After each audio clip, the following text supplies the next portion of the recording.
Bonjour et bienvenue à l'écoute de cette émission préparée pour vous par l'équipe de la rédaction française de Radio Prague International. Au sommaire aujourd'hui, le projet de la nouvelle salle de concert de Prague et la rencontre avec l'italienne Camilla Rimoldi qui a remporté le prix Susanna Roth décerné aux jeunes traducteurs du tchèque. Nous irons aussi à la rencontre des skateurs sur l'esplanade de l'Etna à Prague.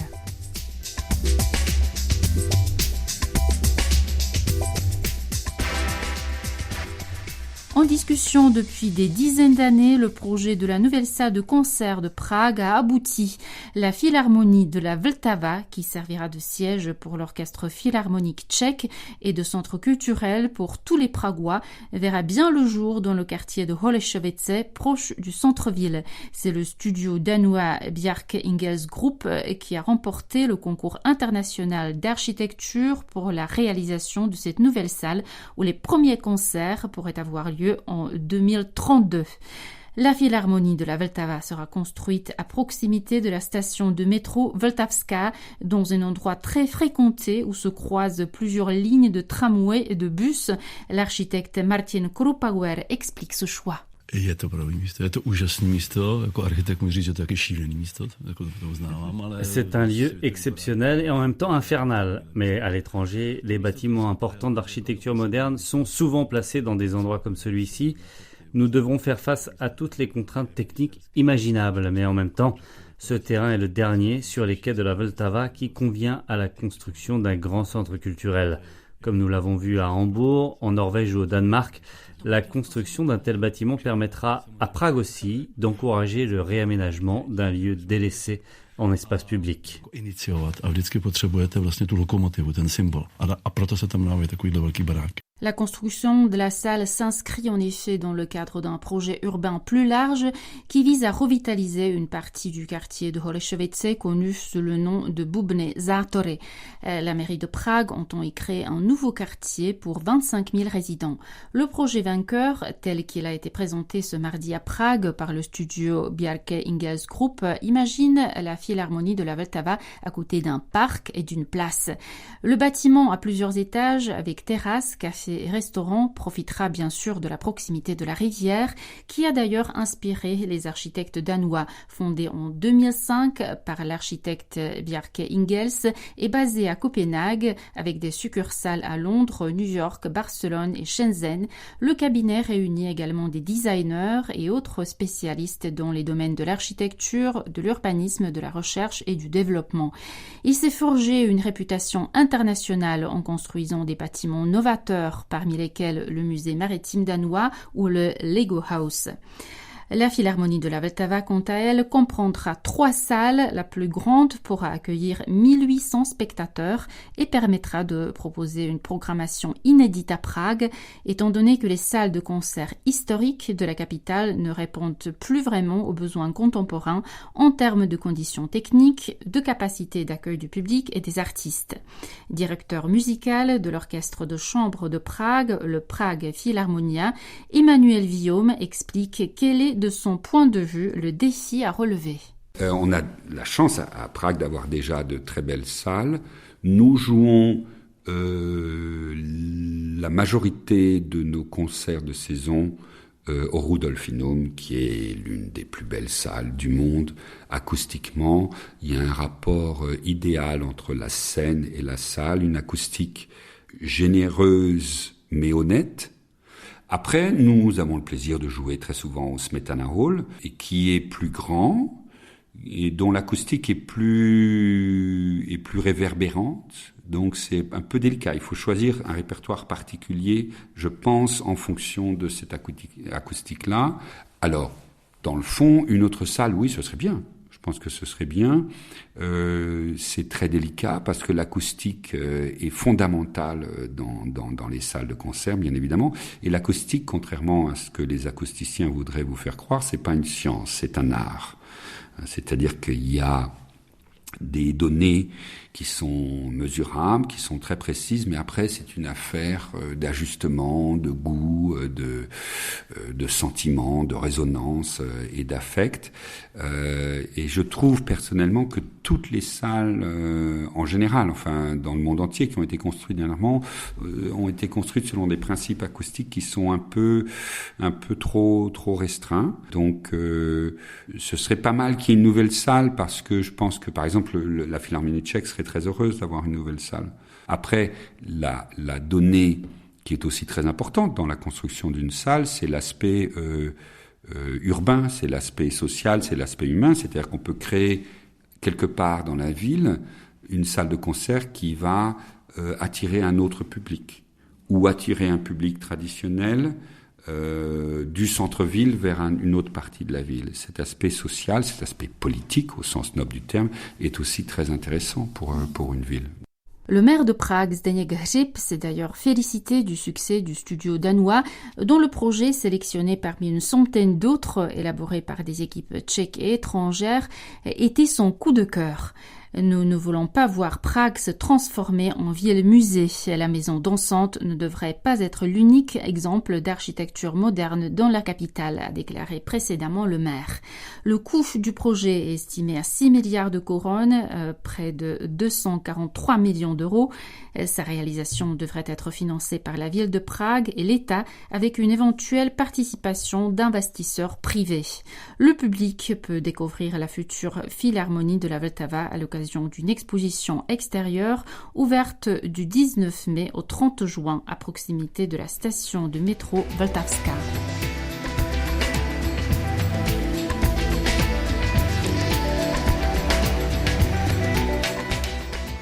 Née dans le nord de l'Italie, Camilla Rimoldi a étudié le français, le russe et le tchèque et fait 2 séjours Erasmus en République tchèque avant de s'installer à Prague. En 2021, elle a remporté le prix Zuzana Roth, décerné aux jeunes traducteurs du tchèque. Camilla Rimoldi répond aux questions d'Anaïs Rimbaud. Je suis arrivée à Prague en Erasmus en 2015. J'avais déjà fait un Erasmus à Brno en 2012. Et en fait, mon parcours est un peu particulier parce que j'ai étudié le tchèque à l'université, à Venise, à l'université Ca' Foscari et plus tard à Padoue, à l'université de Padoue. Et du coup, après avoir passé une année à Prague en Erasmus, je me suis dit que c'était génial d'habiter ici, que j'aurais bien aimé rester. Et donc, ça m'a motivé à trouver un stage. Et après, le stage s'est converti dans un travail. Et finalement, en 2022, je suis toujours ici. Qu'est-ce qui vous a décidé à apprendre le tchèque ? En fait, à la base, j'ai étudié les Russes et les Français. J'avais choisi ces 2 langues à l'université. Mais en fait, c'est vrai que il y avait beaucoup trop d'étudiants des Français. Donc en cours, on était trop nombreux et tout le monde étudiait ensemble, même si on avait des niveaux différents. Donc pour moi, c'était un peu ennuyant parce que j'avais déjà fait du français pour 8 ans. Et c'est comme ça que je me suis dit pourquoi pas étudier une autre langue à la place du français. Et on avait à l'époque une prof de littérature russe assez stricte, mais très intéressante, qui nous avait conseillé d'étudier une 2e langue slave. Et c'est comme ça que je suis tombée sur le tchèque, complètement par hasard. Je ne connaissais rien du tchèque, je savais juste que Prague était la capitale de la République tchèque, c'était tout. J'avais jamais mis les pieds là-bas. Vous êtes l'une des lauréates du concours Zuzana Roth 2021, donc un concours qui récompense des jeunes traducteurs du tchèque, de traduction littéraire. Qu'est-ce qui vous avait donné envie de participer à ce concours ? Alors, moi, je connaissais déjà ces concours à cause de mes études universitaires. J'avoue que j'avais déjà essayé de participer au concours Zuzana Roth, mais j'avais toujours procrastiné et finalement, j'étais jamais prête. Mes textes n'étaient jamais prêts pour la deadline. Et avec les Covid, j'avais beaucoup plus de temps à disposition, donc je me suis dit que cette année, je voulais vraiment participer au concours. Alors pour préciser pour nos auditeurs, le texte à traduire pour l'édition 2021, c'était un extrait du roman Uranova de Lenka Elbe, donc un roman qui était paru chez Argo en 2020 et qui a même été récompensé du prix Magnesia Litera du premier roman 2021. Est-ce que vous avez rencontré des difficultés particulières pour cette traduction d'extrait ? Oui, parce qu'en fait, on a traduit le incipit, le début du roman, et où il y a beaucoup de dialogues, et beaucoup de dialogues entre les protagonistes qui arrivent d'Angleterre et les locaux qui rencontrent ici au début de leur voyage, donc le chauffeur de taxi par exemple, ou d'autres personnes.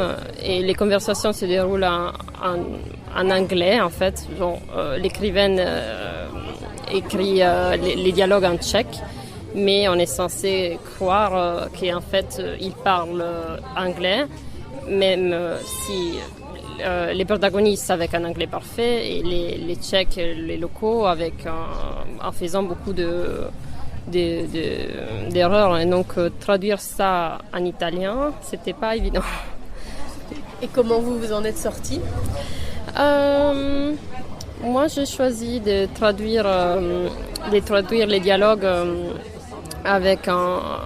dans un italien un peu simple, avec pas mal d'infinitifs, pour donner l'idée de quelqu'un qui est pas très à l'aise avec cette langue, qui est les bases. Mais c'était intéressant de voir aussi, de parler de ça avec les autres lauréats et de se confronter un peu sur le sujet. Et clairement, apparemment, vous vous en êtes plutôt bien sortis puisque vous avez gagné pour l'Italie. Et j'en profite pour vous adresser mes félicitations. Merci. Si j'ai bien compris, votre métier, dans le cadre de votre métier, vous faites aussi de la traduction plutôt technique, puisque vous traduisez des fiches produits pour une entreprise de sanitaire. Pas grand-chose à voir avec la littérature. Mais est-ce que vous aimeriez, à terme, un jour, peut-être, traduire de la littérature tchèque ou française, d'ailleurs J'aimerais bien traduire de la littérature, c'est sûr. Il y a pas mal de maisons d'édition en Italie qui s'occupent de littérature de l'Europe centrale. Et il y a notamment une maison d'édition qui s'appelle Miraggi, qui a une collection dédiée à la littérature contemporaine tchèque. Et donc ils publient beaucoup d'auteurs de livres contemporains, beaucoup d'écrivaines aussi, beaucoup d'écrivaines contemporaines tchèques et slovaques. Et donc j'aimerais bien peut-être dans un futur collaborer avec eux. C'est un peu mon rêve.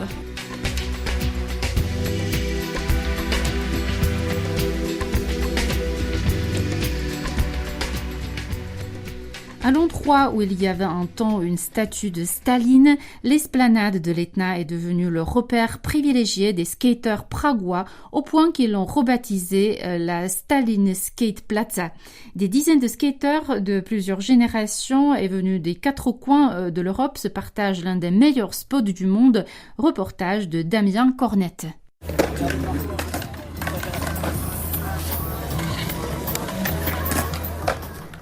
Le soleil tape sur la Stalin Skate Plaza.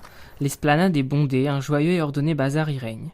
Touristes, enfants, joggeurs, promeneurs, étudiants et jeunes actifs côtoient dans le même espace plusieurs dizaines de skateurs. La musique est couverte par les bruits caractéristiques de ce sport urbain, se produit par les roues, le décollage de la planche, le frottement de celle-ci avec l'obstacle et la réception. Des encouragements et quelques exclamations ajoutent un peu de relief au brouhaha ambiant. Assis dans un recoin de la place dominée par le métronome et le drapeau ukrainien attaché à son extrémité, Kijk, planche sur les genoux, fait une pause en compagnie de sa copine. Le skater néerlandais est de passage à Prague. Il est impressionné par la qualité de ce spot. Cet endroit est incroyable. Je n'ai jamais rien vu de tel. Je ne pense pas qu'il y ait quelque chose de similaire dans mon pays. C'est vraiment génial. C'est comme si la place avait été spécialement conçue pour cela. Même si, évidemment, c'est pas le cas. Kijk a commencé le skateboard à 12 ans, mais a dû arrêter quelques années plus tard. Pratiquer ce sport n'était en effet plus compatible avec son activité de musicien, le risque de blessure aux mains ou aux poignets était trop important. Pendant le premier confinement, l'envie de retrouver les efforts physiques a poussé Kijk à remonter sur sa planche. Le musicien trouve des similitudes entre les deux activités.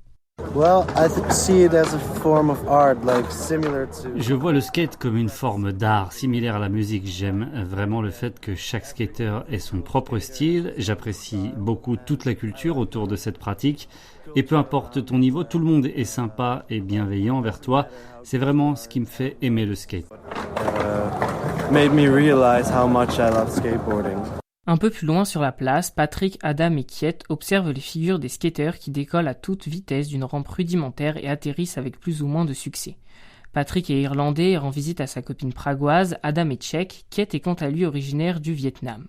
Les trois amis ont relativement peu d'expérience. Ils apprécient notamment l'ambiance chaleureuse et amicale qui règne ici. Patrick précise. C'est une superbe atmosphère ici. La plupart des gens sont super gentils. C'est vraiment cool. Au centre de la place, un groupe d'une quinzaine de skateurs enchaîne les figures. Un photographe les accompagne. Des t-shirts et sweats à capuche avec l'inscription 3 Blocks Fan Club sont exposés sur un portant. L'un d'entre eux fait cuire des saucisses sur des petits barbecues à usage unique, une bière à la main. Ces skaters sont membres de l'association Skate World Better. Martin, skater et membre de l'organisation, explique. Avec certains des gars qui sont ici, on est à la tête de l'association à but non lucratif Skate World Better. Nous construisons des skateparks en Afrique. On en a déjà construit 2 au Mozambique et 1 en Zambie. On est un groupe de skateurs, d'artistes et de maçons. On fait ça par envie et par plaisir. C'est du bénévolat. Ça a commencé par du bricolage, par collecter des petites sommes d'argent auprès de petites entreprises, des marques de skateboard et même de particuliers. Mais maintenant, on obtient des subventions pour financer des projets précis. Quand on a construit un skatepark en Zambie, on a par exemple bénéficié du soutien des Nations Unies et on a ainsi obtenu 6 000 € pour financer le projet.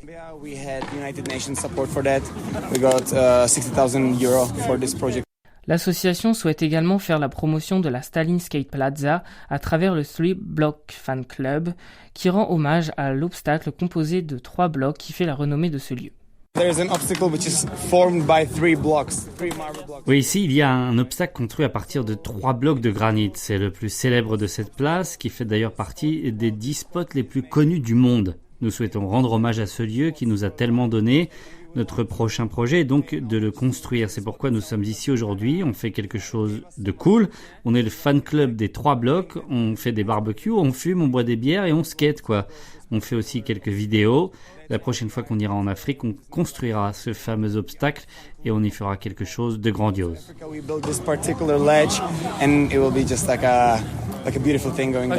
Rien ne destinait cependant cette esplanade à devenir le repère des skateurs pragois et encore moins à être connu à travers le monde. De 1955 à 1962, trônait ici même une gigantesque statue de Staline accompagnée de ses camarades tchécoslovaques et soviétiques. L'édifice a finalement été dynamité pendant la période dite de déstalinisation, qui a constitué à dénoncer les crimes et exactions commis par le dirigeant soviétique et à mettre fin au culte de la personnalité de Staline. Dans les dernières décennies, les skaters se sont peu à peu approprié cet espace, comme l'explique Martin. Ils ont détruit la statue et ont laissé tout ce qu'il y avait autour. Il s'avère que le revêtement est juste incroyable pour la glisse. Ce n'est pas du marbre mais du granit et c'est légendaire. C'est juste une coïncidence finalement. L'avenir de cette esplanade reste toutefois incertain. Plusieurs projets comme celui de construire un aquarium sur celle-ci avaient été émis puis abandonnés. Selon Martin, les tentatives de destruction de la Stalin Skate Plaza se multiplient. Il y a de plus en plus de tentatives pour détruire cet endroit, d'y faire un musée, un énorme aquarium ou quelque chose comme ça. Mais tous les habitants de Prague connaissent cette place et savent qu'elle est incroyable comme elle est aujourd'hui. Et ce n'est pas seulement les skateurs. Les gens viennent ici avec leurs enfants. Ils respectent et apprécient cet endroit dans son état actuel. Personne ne veut que ça change. C'est pourquoi on souhaite montrer que nous sommes des skateurs. On skate ici tous les jours, mais on a aussi grandi ici. On veut faire quelque chose de bien pour les enfants qui viennent ici.